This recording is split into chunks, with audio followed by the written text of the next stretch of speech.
I witnessed with my own eyes my boyfriend being intimate with another woman. An evil thought came to mind. I chased after him in his direction and pushed him off the cliff without hesitation.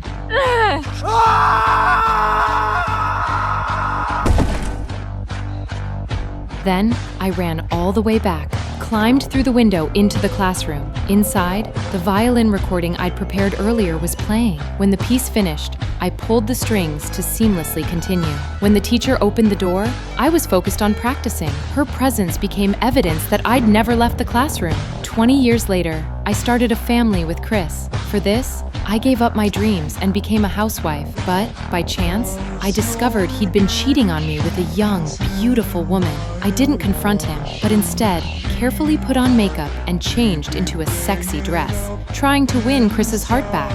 But he still wasn't interested in me. What's worse, that evening I went to his office and heard the sounds of a man and woman being intimate. I carefully approached, and through the glass window, I saw him with his mistress. In that moment, my heart completely shattered. A few days later, Chris brought up divorce. We got into a huge fight over it. Seeing I wouldn't agree, an evil plan formed in his mind. That night, he went to the company, switched to a car he rarely used, then drove to the route where I usually jogged. He hid the car by the roadside. When he saw my figure, he didn't hesitate to drive straight at me.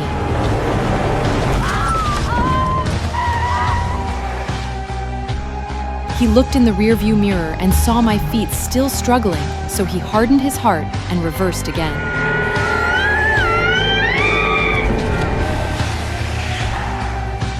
Seeing I was no longer moving, he immediately drove the car back to the company, calmly poured himself a coffee to fake working all night, then returned home, planning to numb himself with alcohol. But the next second, What are you doing here?